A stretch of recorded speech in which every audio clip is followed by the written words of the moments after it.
buenos días. Bueno, yo voy a presentar acerca del artículo una investigación experimental acerca del impacto en los clínicos del diagnóstico de trastorno límite de personalidad. Podemos ver más allá del límite. Lo coordinó la doctora Liz Sosa y el doctor Iván Arango y nos asesoró el ingeniero Francisco Cortés. Dentro de la presentación vamos a ver lo que son conceptos generales, trastornos de personalidad, el trastorno límite de personalidad y el estigma en general. Después hablaremos del estigma de la enfermedad mental, el estigma en trastornos de personalidad y específicamente en trastorno límite de personalidad. Y posteriormente pasaremos al análisis del artículo. Empecemos con el trastorno de personalidad. Los vamos a entender como padecimientos mentales complejos y severos que están asociados a un uso importante de los servicios de salud. Afecta aproximadamente al 6% de la población y pese a esto no se les ha dado un reconocimiento real acerca de como un problema de salud pública. Y sin tratamiento, estos individuos tienden a tener una gran disfuncionalidad, a tener un mal desempeño académico y laboral y presentan un alto riesgo de suicidio y de comorbilidad con otros trastornos mentales. En el DSM-5 se muestran los criterios de las características comunes de los trastornos de personalidad en general, haciéndose énfasis en la afectación de la forma en que se perciben a sí mismos, a la intensidad de la respuesta emocional, al funcionamiento interpersonal y el control de los impulsos. En esta definición de las categorías de Milon, quería hacer mucho énfasis en la parte de características profundamente arraigadas que tienden a invadir nuevas esferas y a perpetuarse dentro de círculos viciosos, que imponen un modo de vida tan arraigado y automático y hace que los individuos no adviertan ni la presencia de estos ni las devastadoras consecuencias. Con esta definición, pues pareciera que es un poco difícil no imaginar a un paciente con estas características con un mal pronóstico o con un mal apego al tratamiento.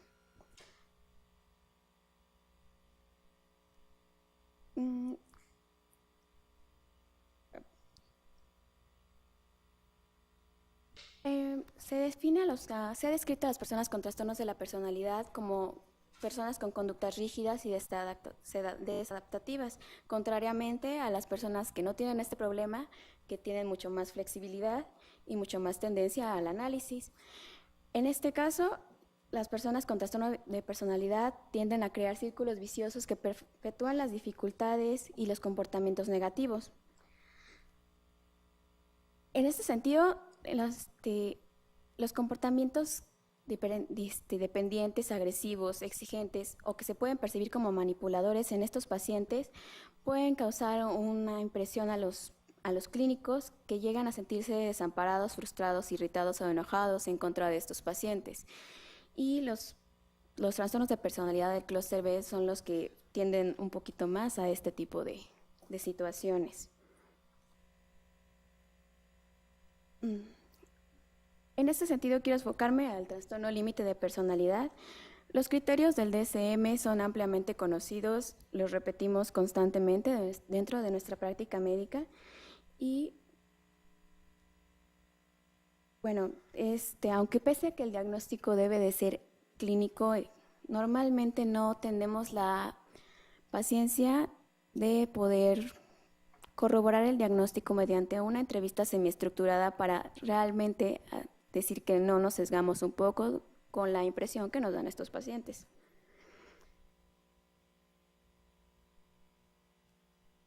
Se ha descrito que uno de los retos más grandes para la atención de estos pacientes es que son personas con respuestas emocionales intensas que provocan que el clínico los perciba como emocionalmente desconcertantes y dramáticos.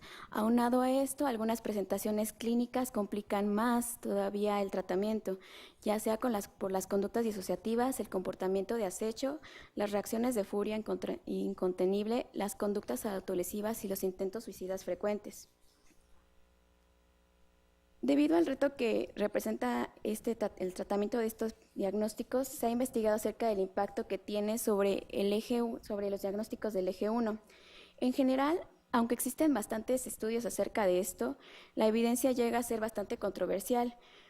Por ejemplo, en esta diapositiva pongo dos ejemplos. Dressen en 1999 hace un estudio en la que se hacen diagnósticos por medio del SCID-1 y posteriormente con el SCID-2, y ahí hace notorio que no necesariamente un trastorno de personalidad va a influir en los trastornos de ansiedad del eje 1. Sin embargo, en este de Axman, en el 2017, ya los pacientes que ya tenían un diagnóstico previo de un trastorno de personalidad y un trastorno depresivo se asoció con pobres resultados al tratamiento en comparación con los pacientes que no tienen este diagnóstico. Entonces, estos estudios sí hay que tomarlos con un poquito de reserva. Vamos a hablar acerca del estigma ahora. Estas son las definiciones que tiene el diccionario de la Real Academia de la Lengua Española. Para fines de la sesión, solamente nos vamos a concentrar en la segunda definición, que es el de desdoro, afrenta o mala fama. Goffman, que fue un sociólogo que dedicó gran parte de su obra a este fenómeno social, caracteriza al estigma como un atributo que desacredita. Los que están estigmatizados se ven disminuidos en la mente de aquellos que perciben un atributo negativo, y la persona pasa de ser una persona entera y normal a una persona corrompida y despreciada. Los individuos que pertenecen a un grupo estigmatizado son percibidos como un defecto de carácter individual y no como una persona. La estigmatización ha sido un proceso que ha evolucionado paralelamente a la historia de la humanidad y formando parte de forma inicial a mecanismos de la supervivencia de la especie humana. Se ha utilizado como un mecanismo de explotación y dominación de grupos minoritarios para mantener la desigualdad entre grupos sociales, para el reforzamiento de normas sociales, para reintegrar a normas sociales a grupos inconformes y como un medio de evitación de la enfermedad. Es como para discriminar o protegerse de posibles amenazas a un grupo. Vamos a ver como un ejemplo a las personas que tuvieron o padecieron las diferentes epidemias a lo largo de la historia, como son la lepra, la peste negra, la sífilis, la tuberculosis, más recientemente el VIH. El proceso de estigmatización inicia a partir de etiquetar a una persona con aquella característica que se marca como negativa, y así se ve una diferencia entre lo que son ellos y lo que son nosotros. Esta distinción va a encontrarse fundamentada en la percepción del atributo negativo o de la característica desagradable y que de alguna manera afecta a este grupo. En el caso particular de los trastornos mentales, vamos a ver comúnmente que en lugar de ser un paciente con esquizofrenia que llega a formar un nosotros o a seguir siendo una persona, lo llamamos normalmente esquizofrénico, y ahí pierde su carácter individual, presentando a la persona como parte de un ellos. Ya que se hace la distinción entre grupo mediante el etiquetado y la separación, el estigma va a resultar de una combinación de diferentes aspectos cognitivos, emocionales y conductuales y que se resumen en 3 problemas principales: la falta de conocimiento acerca del fenómeno o persona en particular, o lo que es la ignorancia, la generación de actitudes negativas o el prejuicio, y la evitación o exclusión de la persona a la que se caracteriza o discrimina. Los 3 problemas están ligados y se van a reforzar unos a otros. El estigma puede ser manifiesto por medio de la aversión a la interacción, la evitación, el rechazo social, el descartar a la persona, desacreditarla, deshumanizarla o despersonalizarla y pasar a que sea una caricatura de los estereotipos conocidos, o más sutil por medio de expresiones no verbales de incomodidad, por ejemplo, la falta de contacto visual o evitar tener contacto, comunicarse con ella, y las interacciones sociales tensas entre las personas estigmatizadas y no estigmatizadas. En este punto tenemos que aclarar: los estereotipos y los prejuicios no son sinónimos. Un estereotipo es una combinación de características de un individuo y no necesariamente dentro de una sociedad se tiene que estar de acuerdo con el estereotipo.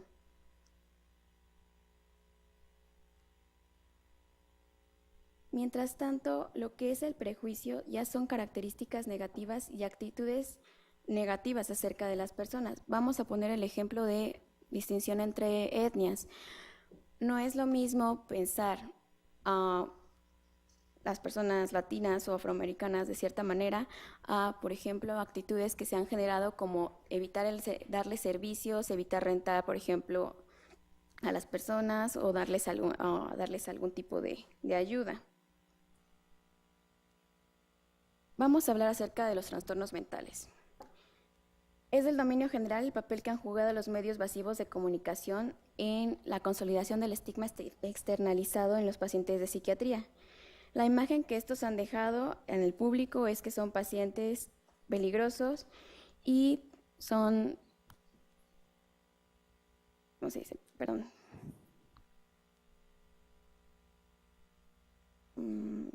Bueno, perdón,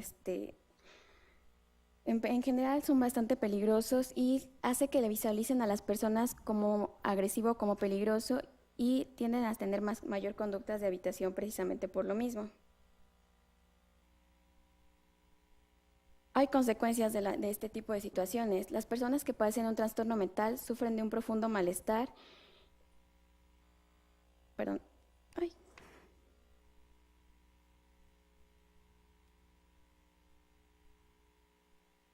ya que, bueno, estas personas tienen un mayor riesgo de estar recluidos en casa, hay mayor riesgo de una discriminación laboral, reducción de la autonomía o de la autoeficiencia. No es raro que uno de nuestros pacientes quiera evitar que sus conocidos, sus amigos, las personas con las que trabaja, eviten que sepan que tiene un trastorno un diagnóstico psiquiátrico o que tienen tratamiento. Esto va a ser especialmente importante si pensamos que la mayoría de los diagnósticos los vamos a dar en la juventud o en la adultez temprana, que es donde se tiene mayor vida laboral activa. Y esto, bueno, viene del pensamiento general de que la enfermedad mental solo empeora o al menos solo se puede controlar. En este momento ya se ha visto que la estigmatización y la discriminación relacionada con los trastornos mentales es un problema en todo el mundo.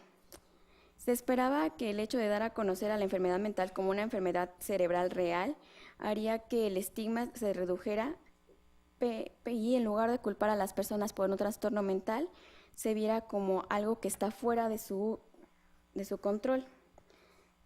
Sin embargo, aún así muchas personas optan por no seguir los servicios de salud mental porque no quieren ser etiquetados con el diagnóstico o sufrir el prejuicio de los mismos. Es un camino que se sigue, pasa de la etiqueta a un estereotipo, de ahí al prejuicio y a la discriminación. Se ha visto que una etiqueta diagnóstica puede llevar a tomarse como un estereotipo, puede hacer que haya un error de sobregeneralización. Por ejemplo, se espera que los miembros de un grupo manifiesten las características atribuidas a este mismo. Por ejemplo, se espera que todas las personas con esquizofrenia sufran de alucinaciones y sean peligrosos, y que todos los pacientes con depresión sean suicidas, o que todos los pacientes con trastorno límite tienen el cabello rosa o azul.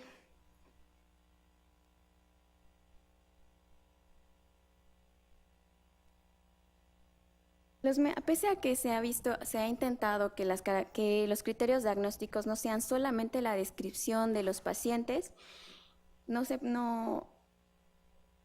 ha podido en realidad hacer que sea un poco más flexible en cuanto a la descripción individual en cada paciente. Y además, la mayoría de los escritos clínicos están repletos de ejemplos en los que las personas con trastornos específicos son caricaturas sobre la base de sus diagnósticos. Se ha descrito que recibir un diagnóstico psiquiátrico conduce a un intento de evitar la etiqueta, ya que puede bloquear metas de vida de las personas y ayuda a contribuir al estigma internalizado. En cuanto a los trastornos de personalidad, el estigma en este tipo de padecimientos ha tenido mucha menor atención con respecto a otros trastornos crónicos como la esquizofrenia o el trastorno bipolar. En realidad, el estigma dentro de los mismos trabajadores de salud es un riesgo para que se perpetúen las percepciones negativas hacia estos individuos.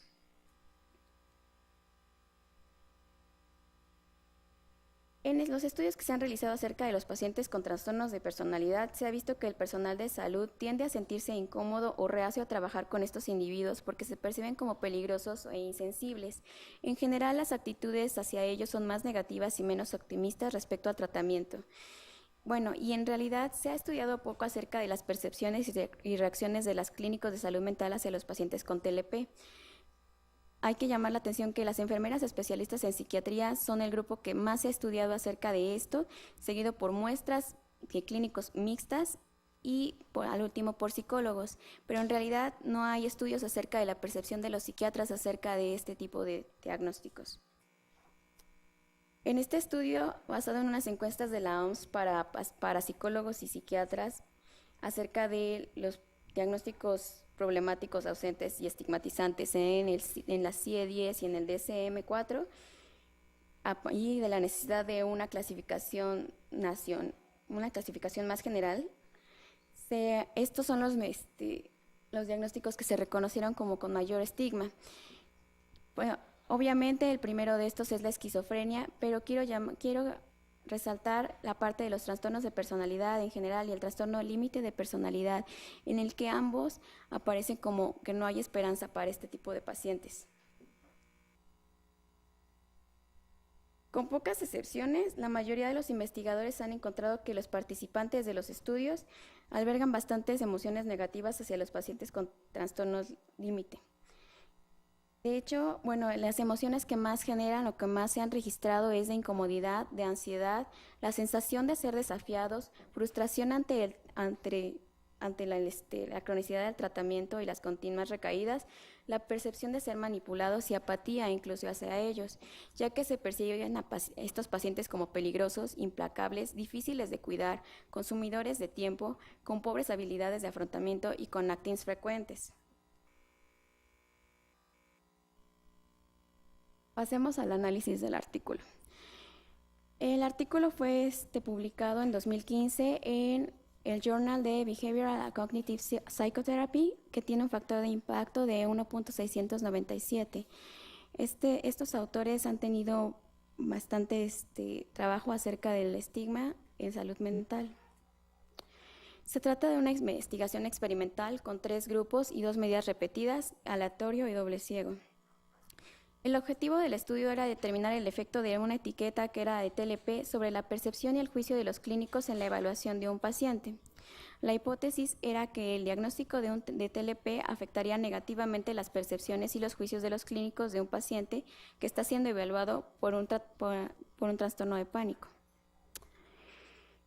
En el método se reclutaron a 265 profesionales de la salud mental, entre los que se encontraban 30 psiquiatras, 69 psicólogos, 55 trabajadores sociales, 65 enfermeras en psiquiatría y 46 estudiantes del último año. Se dividió a los participantes en 3 grupos de forma aleatoria. Uno era el grupo de control, en el que se daba la información general acerca del paciente y la condición real, que era el trastorno de pánico, sin etiqueta, que era esta misma información general, más descripción de algunos síntomas característicos del TLP, y el grupo de etiqueta, que era esta misma información, pero se agrega el diagnóstico de certeza del diagnóstico de TLP. El video tenía 10.5 minutos de duración y la paciente describe un trastorno de pánico sin complicaciones y la paciente no tiene trastorno límite de personalidad. Este es el caso clínico que se les da a el grupo control, y que nada más quería resaltar que solamente se dan las características de unas crisis de pánico y de un trastorno de pánico que ha sido crónico y bastante incapacitante para la paciente. En el caso de sin etiqueta se agrega algunas conductas que son sugerentes de un trastorno límite de personalidad, pero no se hace realmente énfasis en ello. En cambio, en lo que es el caso clínico con etiqueta, sí se repite bastante que tiene signos de trastorno límite de personalidad y que tiene el diagnóstico y que tiene bastante dificultad para el tratamiento y para la mejoría. Ya que se leyeron cada caso y se vio el video, se les pidió a los participantes que respondieran a 2 preguntas de forma abierta. era qué les hacía sentir optimista acerca del tratamiento del paciente y qué se les hacía sentir pesimista acerca del tratamiento del paciente. 2 evaluadores hicieron las categorías de las respuestas de los clínicos y las sometieron a pruebas de confiabilidad entre evaluadores con el coeficiente kappa de Cohen. Así fueron como quedaron las categorías vistas. Quedaron 9 optimistas y 13 pesimistas. Se hizo un análisis de 3×2 y con un análisis de chi cuadrada se evaluó la asociación entre la condición experimental y cada una de las categorías optimista y pesimista con corrección de Bonferroni. El estudio nada más ofrece como resultados esta gráfica en la que solamente se ve una disminución en cuanto a lo que son categorías optimistas en el grupo que fue con etiqueta, pero no hubo realmente un cambio en lo que fue el grupo de categorías pesimistas. La comparación entre grupos mostró diferencias para el número de categorías optimistas con una P menor al 0.006, donde la condición con etiqueta fue menor en la medida de los otros 2 grupos, fue menor las categorías optimistas, pero entre la comparación entre grupos no mostró diferencia para el número de categorías pesimistas. Las frecuencias diferentes entre grupo y categorías optimistas mostraron que era menor los signos de esfuerzos positivos hacia la autoayuda en la condición de etiqueta con una P de 0.004 y en las categorías pesimistas fue mayor en cuanto a signos de trastorno de personalidad con una P menor al 0.0001. Como resultados, explican que la condición de etiqueta explicó los efectos en términos de menos observaciones positivas y más negativas. La aplicación previa de un diagnóstico de TLP a un video tuvo un impacto negativo en la percepción de los clínicos sobre el paciente.